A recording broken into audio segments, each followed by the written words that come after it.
Guys, my self Chandan Kumar. मैं आप लोगों का चैनल गेन नॉलेज पे स्वागत करता हूं गाइज। बीच में मेरा ज़रा प्री फाइनल ईयर शुरू हो गया था सर गाइज, इसलिए मैं थोड़ा सा बिजी हो गया था। लेकिन मैं फिर से आपका दोबारा कंटेंट लाके रेडी हो गया हूँ गाइज। बीच में गाइज मेरा गेट का एग्जामिनेशन भी हो गया था, तो मैं उसमें थोड़ा सा बिजी स्टफ था गाइज। लेकिन फिर से गाइज मैं कंटेंट लेके आपके समक्ष मैं हूँ। ठीक है गाइज, अब मैं शुरू करता हूँ कि कैसे हम लोग इससे को मैं आगे बढ़ाऊंगा गाइज। सबसे पहला चीज़ मैं शुरुआत करता हूँ गाइज कि मैंने गेट के लिए जो 10 टॉपिक्स होते हैं गेट में, उसके लिए मैंने आप लोगों के लिए माइक्रो नोट्स बना के गाइज रखे हुए हैं गाइज। ठीक है, अब मैं आपको शुरू करता हूँ कि माइक्रो नोट्स को मैं आपको एक्सप्लेन करूँगा और मैं आपको बताऊँगा कहाँ कहाँ दिक्कत हो सकती है, और मैं बताने की कोशिश करूँगा गाइज। मैं शुरू करता हूँ, सबसे टेक्निकल सब्जेक्ट में सबसे कोर पार्ट होता है network theory guys. Network theory में मैं शुरू करूँगा नेटवर्क थ्योरी के कॉन्सेप्ट से। तो क्या होता है कि when current is entering and positive terminal it is absorbing power and vice versa situation is known as delivering power. देखिए गाइज, सबसे पहला कॉन्सेप्ट ये है कि जब भी करंट जिस टर्मिनल से इंटर करता है, ओके गाइज, जब भी करंट जिस टर्मिनल से इंटर करता है उसको हम लोग क्या कहते हैं पॉजिटिव टर्मिनल, जो कि क्या करता है एब्जॉर्ब करता है पावर को। और जहाँ से करंट आउट होता है या फिर जहाँ से करंट एग्जिट होता है उसको हम लोग क्या कहते हैं डिलीवरिंग पावर, या इसी का vice versa situation. Okay guys, अब गाइज मैं बात करूँगा एलिमेंट्स के बारे में। जो नेटवर्क थ्योरी में एलिमेंट्स के बारे में अपन लोग स्टडी करते हैं गाइज। ठीक है गाइज, अब एलिमेंट्स में बेसिकली दो पार्ट होता है, एक होता है एक्टिव एलिमेंट्स और एक होता है पैसिव एलिमेंट्स। ओके गाइज, अब एक्टिव एलिमेंट्स और पैसिव एलिमेंट्स में बात करूँगा गाइज। पैसिव एलिमेंट क्या होता है, ऐसा एलिमेंट जो पावर को एब्जॉर्ब करता है। ओके गाइज, और एक्टिव एलिमेंट गाइज क्या होता है जो कि पावर को डिलीवर्ट करता है गाइज। मैंने क्या कहा गाइज, फिर से सुनिए। एक्टिव एलिमेंट क्या करती है, जो पावर को डिलीवर्ट करता है, और पैसिव एलिमेंट क्या होता है जो कि पावर को एब्जॉर्ब करता है गाइज। अब पैसिव एलिमेंट में दो पार्ट होता है गाइज, एक होता है लीनियर एलिमेंट, एक होता है non linear element. Means linear passive element या फिर non linear passive element, basically ये दो पार्ट होता है गाइज। और एक्टिव एलिमेंट में जो बेसिकली दो पार्ट होता है, एक होता है इंडिपेंडेंट और एक होता है डिपेंडेंट। ओके गाइज, मतलब एक्टिव एलिमेंट में दो पार्ट होता है, एक होता है इंडिपेंडेंट एक्टिव एलिमेंट, एक होता है dependent active element. Okay guys, अब देखिए गाइज, इंडिपेंडेंट एक्टिव एलिमेंट का दो पार्ट होता है, एक होता है आइडियल, एक होता है प्रैक्टिकल। आमतौर पे गाइज हम लोग स्टडी हमेशा आइडियल करते हैं, लेकिन हमें भी पता है गाइज कि आइडियल नाम की कोई चीज़ नहीं होती है, होती है तो गाइज प्रैक्टिकल होती है गाइज। ओके गाइज, अब आइडियल और प्रैक्टिकल में आइडियल का दो पार्ट होता है, एक होता है पार्ट गाइज होता है वोल्टेज और एक पार्ट होता है गाइज करेंट। मतलब आइडियल में दो पार्ट होता है गाइज, एक होता है वोल्टेज, एक होता है करंट। अब प्रैक्टिकल में बेसिकली दो पार्ट होता है, एक होता है वोल्टेज और करंट। मतलब दोनों का जो ये जो फंक्शनल पैरामीटर है वो दो ही पार्ट पे गाइज डिपेंड करता है, एक होता है वोल्टेज पे और एक होता है करंट पे गाइज। ओके गाइज, आप गाइज मैं बात करूंगा कि वोल्टेज और करंट के बाद मैं अगला बात करूंगा डिपेंडेंट एक्टिव एलिमेंट। मतलब एक्टिव एलिमेंट हम लोग किसको कहते हैं गाइज, एक्टिव एलिमेंट बेसिकली हम लोग कहते हैं जो कि एनर्जी को क्या करता है डिलीवर्ड करता है गाइज। ओके गाइज, और एक्टिव एलिमेंट में भी दो पार्ट हम लोगों ने स्टडी किया गाइज, इंडिपेंडेंट और डिपेंडेंट। डिपेंडेंट में गाइज बेसिकली क्या होता है कि उसमें हम लोग गाइज चार पार्ट की हम लोग स्टडी करते हैं, चार पार्ट के बारे में हम लोग स्टडी करते हैं। एक करते हैं VCVS, VCVS मतलब वोल्टेज कंट्रोल वोल्टेज सोर्स। फिर उसके बाद हम लोग एक करते हैं गाइज, दूसरा पार्ट करते हैं वोल्टेज कंट्रोल करेंट सोर्स। फिर इसका तीसरा पार्ट करते हैं guys current control current source. और चौथा पार्ट गाइज करते हैं करेंट कंट्रोल वोल्टेज सोर्स। मतलब गाइज एक्टिव एलिमेंट और पैसिव एलिमेंट में जब अगर अपन लोग दो पार्ट के बारे में अपन स्टडी करते हैं, एक होता है एक्टिव और एक्टिव में दो पार्ट अपन लोग स्टडी करेंगे, एक होता है इंडिपेंडेंट, एक होता है डिपेंडेंट। डिपेंडेंट में जो दो पार्ट होता है, एक होता है voltage control voltage source, voltage control current source, current control voltage source, एक होगा करेंट कंट्रोल वोल्टेज सोर्स। इसको मैं थोड़ा सा और आपको एलिब्रेट करने की कोशिश करता हूँ गाइज।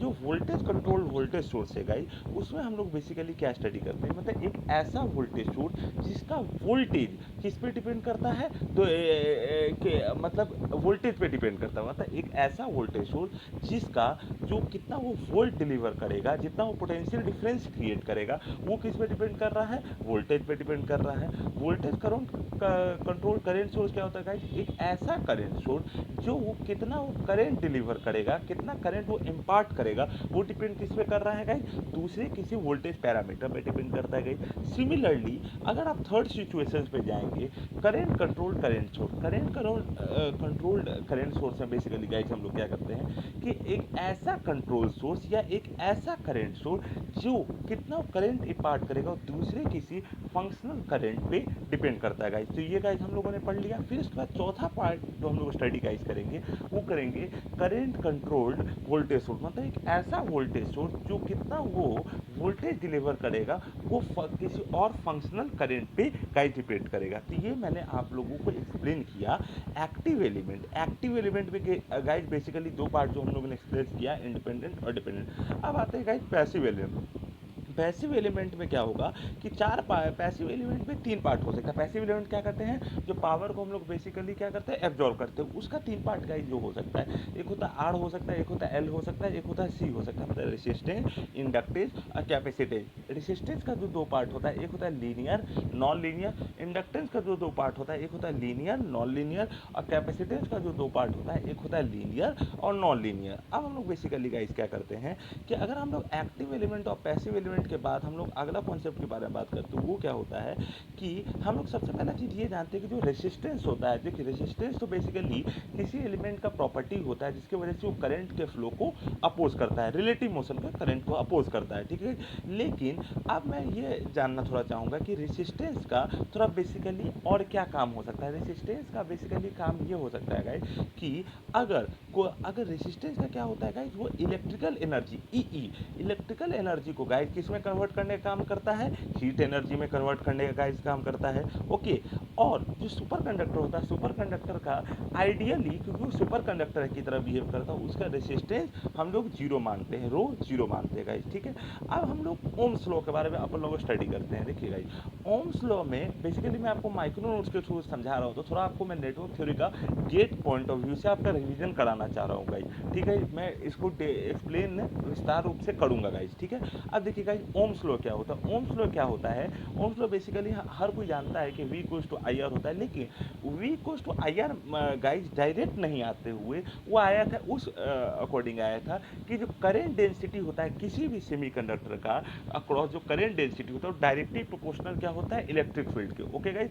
मतलब जो किसी भी वायर के अक्रॉस जो क्या कहते हैं, किसी भी वायर के अक्रॉस गाइस ये जो होता है क्या कहते हैं हम लोग, जो करंट डेंसिटी होता है वो क्या होता है, डायरेक्टली प्रोपोर्शनल किसके होता है, डायरेक्टली प्रोपोर्शनल होता है डायरेक्टली प्रोपोर्शनल होता है इलेक्ट्रिक फील्ड के। और उसी मतलब डायरेक्टली प्रोपोर्शनल को हटाने के लिए हम लोग जानते हैं गाइस वहाँ हम लोग को क्या करना पड़ता है, एक प्रोपोर्शनलिटी साइन से हम लोग गाइस को मल्टीप्लाई करना पड़ता है। जिस प्रकार अगर आपको इनइक्वलिटी साइन को अगर आपको रिमूव करना है तो दोनों साइड को प्लस माइनस करना पड़ेगा, तभी वो इनइक्वलिटी साइन रिमूव होगा। तो हम लोग यहाँ से जो इक्वेशन गाइस हम लोग को बनता है वो बनता है J equals to sigma E, where J equals to current density, E equals to electric field and sigma equal to conductivity, okay guys. अब मैं सिग्मा इक्वल टू क्या होता है उसको विस्तार रूप में मैं EDC में आपको बताऊंगा गाइस, मैं धीरे धीरे आपको टॉपिक को एक्सप्लेन करने की कोशिश कर रहा हूँ। अब यहाँ पे अगला जो इक्वेशन होता है वो होता है guys I equals to GV। I equals to GV कैसे आया गाइस, हम लोग जानते हैं गाइस कि V इक्वल्स टू क्या होता है basically IR, okay guys. V equals to basically क्या होता है IR।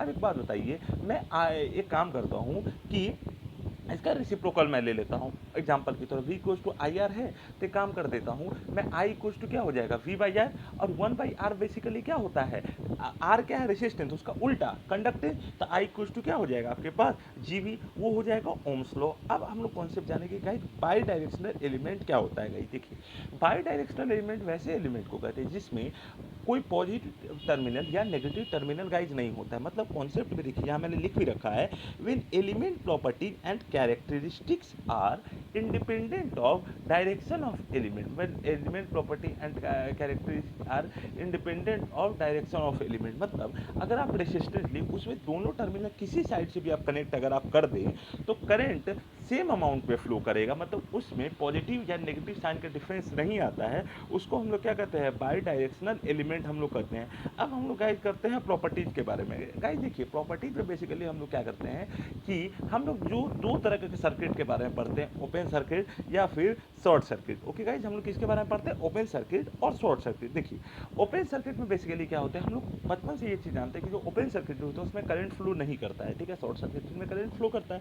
अब ये तो सोचिए कि आइडियली केस में अगर उसमें करंट फ्लो नहीं कर रहा है तो करंट के फ्लो को अपोज कौन करता है, उसके रिलेटिव मोशन को कौन अपोज करता है, रेसिस्टेंस अपोज करता है। मतलब ओपन सर्किटेड मतलब उसमें करंट गाइस फ्लो नहीं हो रहा है, इसका मतलब या तो उसमें जो रेसिस्टेंस है उसका वैल्यू क्या हो जाएगा, या तो उसमें क्या होगा, उसका रेसिस्टेंस है उसका वैल्यू क्या हो जाएगा, इनफाइनाइट हो जाएगा, और या फिर उसके अक्रॉस जो पोटेंशियल डिफरेंस है जिसकी वजह से करंट फ्लो करता है वो इनफाइनाइट हो जाएगा। मतलब रेसिस्टेंस या तो इनफाइनाइट आप कर लो या फिर पोटेंशियल डिफरेंस इनफाइनाइट कर लो, और करंट इक्वल्स टू क्या हो जाएगा, जीरो हो जाएगा गाइज। ये हम लोग जानते हैं गाइज। अब एक और चीज़ हम लोग ये जानते हैं कि अगर शॉर्ट सर्किटेड हो जाएगा, शॉर्ट सर्किटेड में बेसिकली हम लोग क्या करते हैं गाइज, देखिए शॉर्ट सर्किटेड में बेसिकली ये करते हैं कि अगर कोई भी एलिमेंट अगर शॉर्ट सर्किटेड है, मतलब उसको हम लोग सिंपल एक वायर से हम लोग रिप्लेस अपन लोग करते हैं, तो शॉर्ट सर्किट का मतलब क्या हो जाएगा कि उसमें कोई भी करंट, मतलब जो विद्युत धारा को अवरोधक करने की कोई मतलब ये नहीं है, मतलब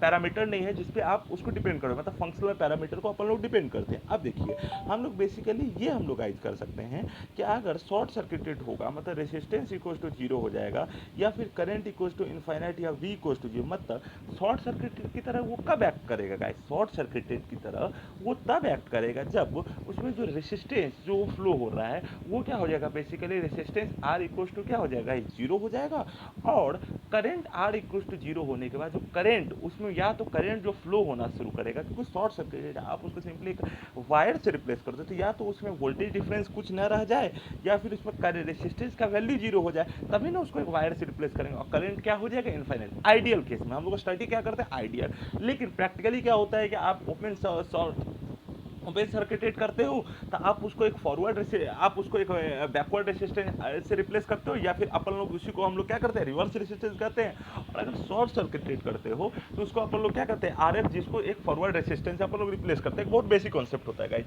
अब guys E equals to minus N D phi by D T, ये कैसे आया गाइज, देखिए बेसिकली आप लोगों ने पढ़ा होगा Lenz law. Lenz law basically क्या होता है कि किसी भी वायर में जो इंड्यूस्ड ईएमएफ होता है, लेंस लॉ क्या कहता है, किसी वायर में जो ईएमएफ इंड्यूस्ड होता है वो क्या होता है, rate of change of magnetic flux. मतलब किसी भी वायर में जो ईएमएफ इंड्यूस्ड हुआ, यही हो जाता है basically Faraday law of electromagnetic induction का कॉन्सेप्ट भी आता है, लेकिन माइनस ये इसलिए है क्योंकि उसको हम लोग बेसिकली क्या करते हैं, अपोज करते थे। E equals to minus N D phi by D T के बारे में अगर अपन लोग स्टडी करें तो अपन को ये कॉन्सेप्ट गाइस मिलेगा कि ई इक्वल्स टू होगा minus N D phi by D T. मतलब जो इंड्यूस्ड ईएमएफ है, मतलब जो आप ईएमएफ का इंड्यूस्ड कर रहे हो वो बेसिकली क्या हो जाएगा, opposite of rate of change of magnetic guys flux होता है, लेंस लॉ होता है गाइस। उसी को हम लोग हटाने के लिए हम लोग जानते हैं कि उसके प्रोपोर्शनलिटी के इक्वल होता है, मतलब ई जो होता है डायरेक्टली प्रोपोर्शनल होता है D phi by D T के, तो इक्वल क्या हो जाएगा, E equals to minus N D phi by D T. अब गाइस इसी में हम लोग क्या करते हैं कि जो एल होता है, एल बेसिकली क्या है, इंडक्टेंस। इंडक्टेंस कैसे होता है, आप इंडक्टेंस हम लोग करते हैं, देखो हम लोग गाइस जानते हैं कि इंडक्टेंस क्या होता है, बेसिकली प्रॉपर्टी होता है जो कि हम लोग किसको स्टोर करता है, मैग्नेटिक एनर्जी को स्टोर करता है। जिस प्रकार कैपेसिटर क्या होता है, इलेक्ट्रिकल एनर्जी को स्टोर करता है। तो अपन लोग ये कर सकते हैं कि अगर इंडक्टेंस है जैसे कि एल जो है, एल बेसिकली क्या हो जाएगा, इंडक्टेंस जो है वो बेसिकली क्या हो जाएगा, एन फाई अपॉन आई होगा। एल जो होगा एन फाई अपॉन आई होगा। अब अपन लोग ये कर सकते हैं कि अगर इंडक्टेंस कैसे होगा, आप एक काम करो, कोई भी वायर ले लो, एग्जांपल के तौर पे आप कोई भी वायर ले लो और उसको आप एक काम करो हेलिकल फॉर्म में आप उसको क्या कर दो, टर्न आउट कर दो। तो हेलिक्स के फॉर्म में, हेलिकल फॉर्म में अगर आप टर्न आउट करोगे तो क्या होगा, इंडक्टेंस का रूप ले लेगा, जिसके वजह से क्या हो जाएगा गाइज, हम लोग क्या निकाल सकते हैं उसका, वो एक इंडक्टेंस प्रॉपर्टी बिहेव करता है और वो एक इंडक्टर की तरह बिहेव करता है। तो ई इक्वल्स टू क्या हो जाएगा, minus N D phi by D T. L equals to क्या होगा, इंडक्टेंस जो होगा वो क्या हो जाएगा, एन फाई अपॉन आई। अब हम लोग बात करेंगे गाइज दो तरह के एलिमेंट के बारे में अपन लोग बात करते हैं, एक होता है लीनियर एलिमेंट और एक होता है नॉन लीनियर एलिमेंट। हम लोग शुरू से स्टडी गाइज हम लोग इसी पे कर ही रहे हैं। अब गाइज लीनियर और नॉन लीनियर एलिमेंट के बारे में अपन लोग स्टडी करेंगे तो क्या होगा गाइज कि अगर L equals to function of I है या फिर L equals to not of function of I है। अगर वो लीनियर इंडक्टर होगा गाइज, ऑब्वियसली लीनियर इंडक्टर होगा तो हम लोग जानते हैं कि इंडक्टर और कैपेसिटर हम लोग आगे पढ़ेंगे कि एक नॉन लीनियर एलिमेंट होता है जिसमें ट्रांजिएंट एग्जिस्ट करता है। तो ऑब्वियसली वो अगर आई के डायरेक्टली प्रोपोर्शनल हो जाएगा, आई पर डायरेक्टली डिपेंड करेगा, तो वो कैसा इंडक्टर हो जाएगा, नॉन लीनियर इंडक्टर होगा। मतलब वो प्योरली इंडक्टर की प्रॉपर्टी को शो नहीं करेगा। लेकिन अगर L is not function of I हो जाएगा तो प्योरली इंडक्टर की प्रॉपर्टी को गाइस शो करेगा। तो L is not of function of I या L equals to function of I. Guys इस लेक्चर में यही तक रखता हूँ। इसमें आप कोई भी डाउट होगा आप कमेंट बॉक्स में लिखिए, मैं इसका निदान करने का कोशिश करूंगा guys. Thank you guys for giving me your valuable time. Thank you.